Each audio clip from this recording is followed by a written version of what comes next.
தூய ஆவியாரின் பெயராலே நம் ஆண்டவராய் இயேசு கிறிஸ்துவின் அருளும் கடவுளின் அன்பும் தூய ஆவியாரின் நட்புறவும் உங்கள் அனைவரோடும் இருப்பதாக. அன்பான ஆண்டவரே, இதோ இந்த காலை வேளைக்காக நாங்கள் உமக்கு நன்றி செலுத்துகிறோம். இந்த இனிய காலை பொழுதிலே திருவாளர் லாரன்ஸ், திருமதி திவ்யமேரி இவர்களுக்கும் இவருடைய பிள்ளைகளுக்கும் நாங்கள் அனைவரும் ஒன்று சேர்ந்து இந்த புதிய வீட்டை கட்ட ஆரம்பிக்க இருக்கிறோம். எனவே இந்த நாளிலிருந்து இந்த வீடு கட்டி முடிக்கப் போகின்ற நாள் வரை நீர்தாமே இவர்களோடு இருந்து உமது அருளாதாரத்தையும் பொருளாதாரத்தையும் கொடுத்து ஆசீர்வதித்து இச்செயல் உம்மால் நிறைவேற நாங்கள் உம்மை வேண்டி நிற்கிறோம். எங்கள் ஆண்டவராகிய இயேசு கிறிஸ்து வழியாக உம்மை மன்றாடுகிறோம். இறை வார்த்தைக்கு செவிமெடுப்போம். எசையா புத்தகத்திலிருந்து வாசகம். இதோ சீயோனில் நான் ஓர் அடிக்கல் நாட்டுகின்றேன், அது பரிசோதிக்கப்பட்ட கல், விலை உயர்ந்த மூலைக்கல், உறுதியான அடித்தளமாய் அமையும் கல். நம்பிக்கை கொண்டோன் பதற்றமடையான். நீதியை அளவு நூலாகவும் நேர்மையை தூக்கு நூலாகவும் அமைப்பேன் என்கிறார் ஆண்டவர். ஆண்டவர் வழங்கும் அருள்வாக்கு. நாம் அனைவரும் சொல்ல வேண்டிய பதிலுரை: இயேசு கிறிஸ்துவை தவிர வேறு அடித்தளம் இல்லை. இயேசு கிறிஸ்துவை தவிர வேறு அடித்தளம் இல்லை. ஆண்டவருக்கு நன்றி செலுத்துங்கள், ஏனெனில் அவர் நல்லவர், என்றென்றும் உள்ளது அவரது பேரன்பு. ஆண்டவரது வழக்கை உயர்ந்தோங்கி உள்ளது, ஆண்டவரது வழக்கை வலிமையாய் செயலாற்றி உள்ளது. நான் இறந்தொழியேன், உயிர் வாழ்வேன், ஆண்டவரின் செயல்களை விரித்துரைப்பேன். கட்டுவோர் புறக்கணித்த கல்லே கட்டடத்துக்கு மூளைக்கல் ஆயிற்று. ஆண்டவரால் இது நிகழ்ந்துள்ளது, நமது கண்களுக்கு வியப்பாயிற்று. ஆண்டவர் உங்களோடு இருப்பாராக. புனித மத்தேயு எழுதிய நற்செய்தியிலிருந்து வாசகம். நான் சொல்லும் செயல்களை, இவ்வார்த்தைகளை கேட்டு இவற்றின்படி செயல்படுகிற எவரும் பாறை மீது தம் வீட்டை கட்டிய அறிவாளிக்கு ஒப்பாவார். மழை பெய்தது, ஆறு பெருக்கெடுத்து ஓடியது, பெருங்காற்று வீசியது, அவை அவ்வீட்டின் மேல் மோதியும் அது விழவில்லை, ஏனெனில் பாறையின் மீது அதன் அடித்தளம் இடப்பட்டிருந்தது. நான் சொல்லும் இந்த வார்த்தைகளை கேட்டு இவற்றின்படி செயல்படாத எவரும் மணல் மீது தம் வீட்டை கட்டிய அறிவாளிக்கு ஒப்பாவார். மழை பெய்தது, ஆறு பெருக்கெடுத்து ஓடியது, பெரும் காற்று வீசியது, அவை வீட்டை தாக்க அது விழுந்தது, இவ்வாறு பேரழிவு நேர்ந்தது. இது ஆண்டவர் வழங்கும் அருள்வாக்கு. மன்றாடுவோமாக. இறைவா, திருத்தூதர்களை அடித்தளமாகவும் இயேசு கிறிஸ்துவை மூளைக்கல்லாகவும் கொண்டு திருச்சபை நிறுவினீர். இதோ உம் திருமகனின் பெயரால் இந்த வீட்டை நாங்கள் ஆரம்பிக்க இருக்கிறோம். எனவே இந்த வீட்டையும், இந்த வீட்டிற்கு தேவையான பொருட்களையும், குடும்ப உறுப்பினர்களையும், இங்கே கூடி வந்திருக்கக்கூடிய கிராம மக்களையும் ஆசீர்வதித்தருளும். திருச்சபை நாள் வளர்ந்து இன்று எளிமிகு மாளிகையாக வளர்ந்திருப்பது போல நாங்கள் செய்கின்ற இந்த தச்சு பணியை, இந்த வீட்டை, இந்த இல்லத்தை நீர் ஆசீர்வதிப்பீராக. இக்கூட்டம் உருவாக உழைக்கவிருக்கும் அனைவர் மேலும் அது ஆசி நிறைவாய் பொழிவாராக. இன்னல்கள், விபத்துக்கள், ஆபத்துக்கள் இவற்றிலிருந்து இவர்களை காத்துருள்வீராக. எங்கள் ஆண்டவராகிய இயேசு கிறிஸ்து வழியாக உம்மை மன்றாடுகிறோம்.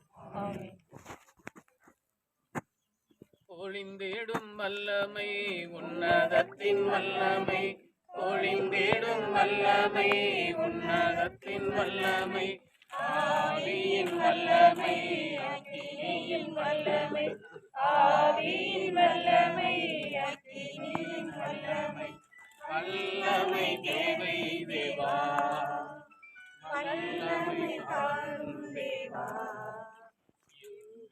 தேவை தேவா, இப்போ தாரும் தேவா, இன்றே தேவை தேவா, இப்போ தாரும் தேவா.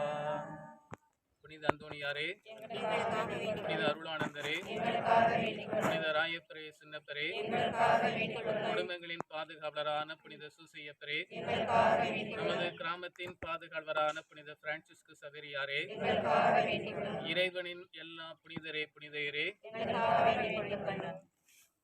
தந்தை, மகன், தூய் ஆவியாரின் பெயராலே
இல்லை இல்லை நீங்கள் சித்தப்பா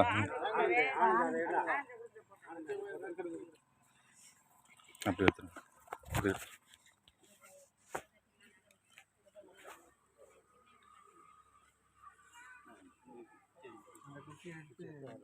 மாதிரி வச்சு பிடிங்க அவர்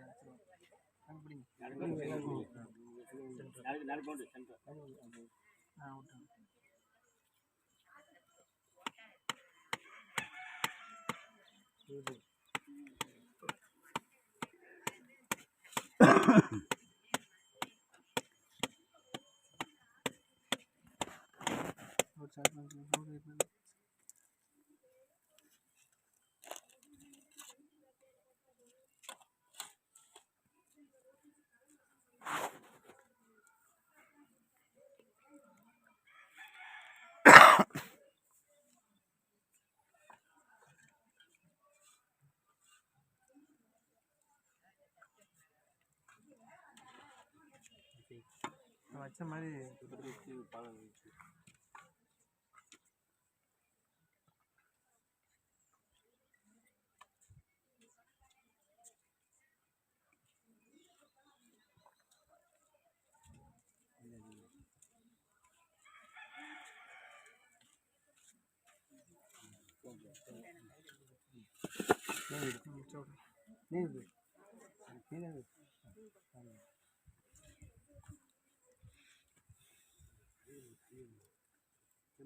ஜம்பில் தண்ணி இருக்காமா ஊற்றுறதுக்கு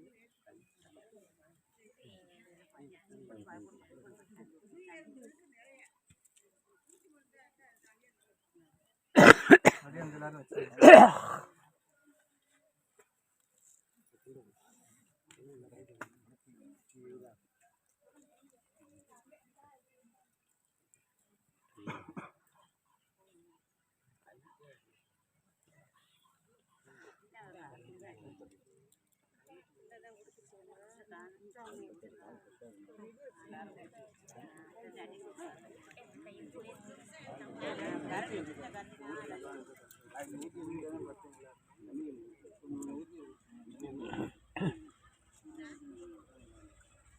பால் பால் இருக்கு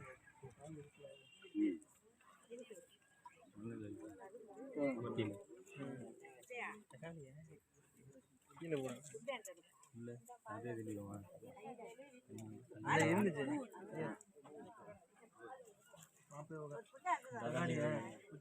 वो यही लेके आ जाओ बोरा में लगा हुआ है लग रहा है बालू लेके लेके आ जाओ चावल उवल नहीं लेके हर चीज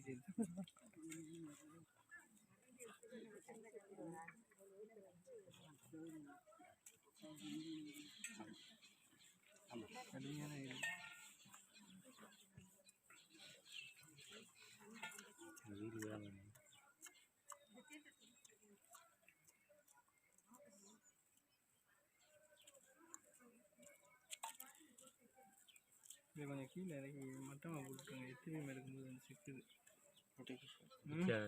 கொஞ்சம் கீழே இறக்கி விட்டுருங்க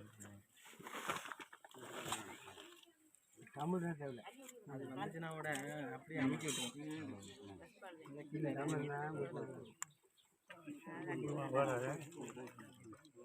கும்பிடட்டும் பாப்பா.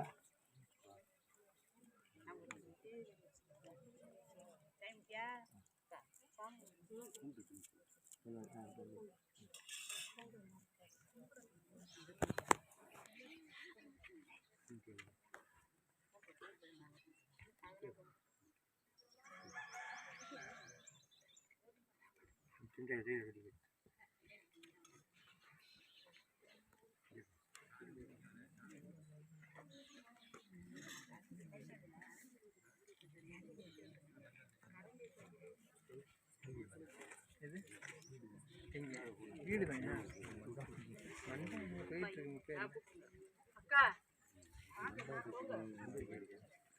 மண்டபம் இருக்கு. நான் சொன்னேன்ல ஏற்கனவே. 9 மணிக்கு அப்படியே போகும்போது பார்த்துட்டு